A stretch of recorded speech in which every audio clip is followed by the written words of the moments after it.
Hi Micafam, Myra here. For today's video, very exciting yung topic natin kasi pag-uusapan natin yung Philippine National ID. Yung PHYLSIS, ano nga ba ito? And paano nga ba makakakuha nito? Don't worry guys, kasi sa video na to, tinuro ko yung step 1 which is the online registration. Step by step kong tinuro yan sa video na to. And not only that, process kung paano tayo makakakuha ng Philippine National ID. Tatalakayan natin yan sa video na to. So make sure to watch till the end. And kung interested ka, please keep on watching.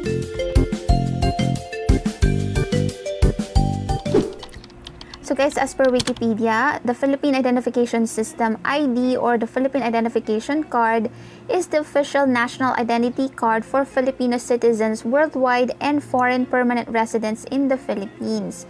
Itong national ID po is not mandatory, pero as per PSA 11, it would be much easier po to transact with any government or private entity by using a single national ID. And ang kagandahan ng ID na to guys, this is free. However, kapag na-damage or nawala po yung card, meron pong replacement fee na tinatawag. Kung ikaw naman ay holder ng Certificate of Indigency, then hindi ka po ma-charge for the replacement fee as long as ipakita nyo po yung certificate. Alright? And another kagandahan nitong PhilID guys, this is valid for life. Ibig sabihin, hindi po ito nag-e-expire. Hindi kagaya ng other IDs like passport, postal, diba, magbabayad tayo to avail it, and at the same time, meron pang validity or meron pa siyang expiration date. So, dito, bukod sa free, valid for life pa siya. Amazing, diba? Guys, alam nyo ba na may 3 easy steps lang for the registration process ng Philippine Identification System or PHYLSIS? For step number 1, ito yung collection of demographic information and ang pag-set din ng appointment for step 2. Now guys, for this step, don't worry kasi nagawan ko po ito ng step-by-step guide, so make sure to watch till the end, okay? Now guys, make sure ha na mag-save po tayo ng copy ng application reference number or ARN or QR code which shall be presented at the registration center. Alright? For step number 2, ito po yung validation of demographic information and ang pag-capture po ng biometric information kagaya na lang ng fingerprint, ng iris scan, and yung pagkuha po ng photograph sa atin. Okay? So, for step number 2, kailangan nating pumunta sa designated registration center on the day of our appointment schedule. Pakita natin guys yung ating application number or QR code and magdala tayo ng original copy of our supporting documents. Ate Myra, anong supporting documents yung kailangan naming dalhin? So guys, speaking of supporting documents, pwede nating i-check yan sa phylsis.gov.ph and ito na nga sila guys. Now guys, take note ha, for the supporting documents, kailangan natin itong dalhin on the day of our appointment schedule. Dadalhin natin ito sa mismong registration center. Alright? Kasi i-validate nila yung ating supporting documents. So, for the supporting documents for Filipino citizens, guys, ito yung primary supporting documents. So, magdala lang daw tayo ng any of the following. Number 1, pwede tayong magdala ng passport, UMID, driver's license, and dito sinabi PSA issued na birth certificate and isang government-issued identification document. So, I think dalawa yung pwede nating dalhin, yung PSA certified na birth certificate plus any of the primary documents po like the passport, UMID, and driver's license. Okay? Now, for secondary IDs naman, kasi I understand hindi lahat merong primary IDs, right? Now guys, kung wala ka namang any of the primary IDs na nasa taas, then pwede naman tayo for the secondary supporting documents, magdala lang tayo ng any of the following. Pero guys, if you have 1 or 2 or more of the secondary documents, then dalhin nyo na lang. Siguro hindi naman magiging ganun kabigat yun sa bulsa natin if we bring more than 1 supporting documents, diba? So anyway, ito na yung secondary documents na pwede nating dalhin guys. Ayan, hindi ko na lang sila isa-isahin na basahin guys ha, kasi it will take long talaga. Check nyo na lang sa phylsis.gov.ph and link will be in the description. So check nyo na lang po. Ayan, may postal, voters, then ID, PhilHealth, and What if wala ka pa rin nung nasa list ng secondary IDs? Eto guys, pwede ka rin magdala ng employee ID, school ID, barangay clearance, or city or municipal ID. So, let's say for example, wala ka talaga any of these. For the barangay clearance, pwede ka namang mag-avail nito. In few minutes lang, pwede ka nang magkaroon nito guys. Pero you have to pay a certain amount. That's for the supporting documents guys. Balik na tayo dun sa step.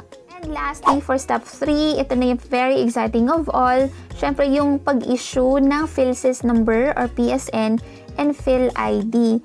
Maghintay lang tayo guys for the delivery of our PHYLSIS number or PSN and PhilID sa ating delivery address. Mag-present lang tayo ng transaction slip natin or any valid IDs to the courier. So guys, for the step 1, ito po yung collection of demographic data, and sa part din na to, tayo mag-appointment scheduling. So, punta tayo ng register.philsis.gov.ph. Don't worry, lalagay ko po yung link na to down in the description, so make sure to check it out. Ito nga po yung online step 1 registration. And sabi dito guys, kung tapos ka na po sa step 1 registration through house-to-house collection, hindi mo na ito kailangang gawin kasi nakapag-register ka na nun. Ang gawin mo na lang, hintayin mo na lang yung details for your step 2 registration through the contact details you provided to the PSA. Pero kung wala pang house-to-house collection na nangyari sa inyo, then ito yung pwede mong gawin mo siya online. So, tap natin itong proceed guys. So guys, to start, enter mo yung inyong mobile number or email address, depende na sa inyo dahil magsisend po sila ng OTP and dun ka na makaka-proceed sa next step. Ito na yung makikita natin. So, this is the time where kailangan nating maglagay ng ating demographic info like our name, ayan. And make sure guys na ilagay natin yung tama and accurate information para ma-avoid natin yung penalties provided in the law. Okay. Kailangan active email address yung ilalagay guys para maka-receive tayo ng updates regarding registration po natin. And sabi dito, take note guys, providing false information to the is punishable by law with a penalty of 3 to 6 years imprisonment and a fine of 1 million to 3 million pesos. Grabe naman yun. Kaya make sure ha, double check your info bago kayo mag-save and exit later on. Pero ito yung mga dapat nating ilagay na info. Ayan, email address, very highly recommended. Tsaka yung mobile number and kung saan ihahatid yung ating PSN or PhilID. Dapat accurate din po yun. Okay, so ito na yung preview guys. Sa page na to, pwede tayo makapag-edit. For example, may nakita tayong maling spelling or maling info. Ayan, pwede nating makorrect po dito. Okay? But if sure ka na tama naman yung info na nalagay mo, tap lang natin yung I have duly reviewed the entries in this preview page and declare that the information above is true, complete, and correct. So, ayan guys, sabi dito, appointment scheduling in selected provinces will begin on May 7, 2021. May 4 pa lang po kasi ngayon, kaya hindi pa tayo pwede makapag-appointment scheduling. Pero kung gusto mo makapag-register ng ibang tao, then tap mo lang yung yes. Pero kung ayaw mo naman, then tap no. Pero pwede mo itong gawin to register your kapamilya kasama mo sa bahay guys, para ikaw na lang yung mag-register instead of them, diba? Nakatulong ka pa.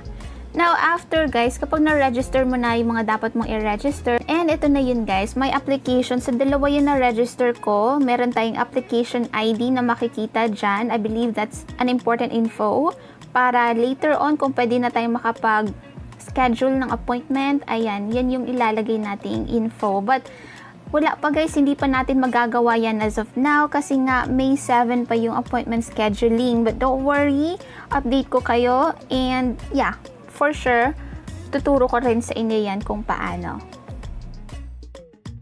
Anyway guys, sana nakatulong kayo paano itong video na ito sa inyo. And if you have any question or kung meron kayo additional info na hindi ko nasabi sa video na to, then please comment down below. Thank you so much for watching. Subscribe kung hindi ka pa nakaka-subscribe, and I will see you next time. Bye for now.